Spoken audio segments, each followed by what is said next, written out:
So far I have 101 hours tiling these, setting a tile on these 3 walls. And I'm getting close to finishing here. If this had been normal tile, like 6 by 6 inch square or 8 by inch, this would have taken about 30 hours instead of well over 100, and I'm still not done yet. So over here, I'm still using the mosaic sheets. And it created a lot of stop and start of the grout lines. So here I made one pass up the wall, doing grout lines up to about where that tape's at. That's starting the second pass up the wall.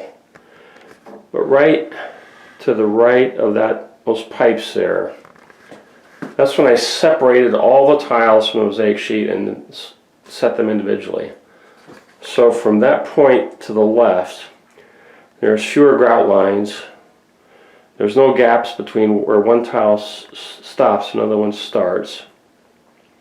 And when a grout line starts from the wall, it tends to run all the way up to starts from the floor, it runs all the way up to the wall. Here we can see some here. That grout line there.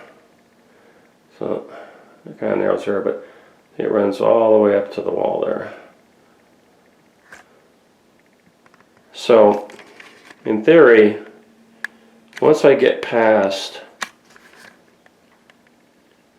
where those pipes are, moving to the left, the grouting the tiles should be much faster.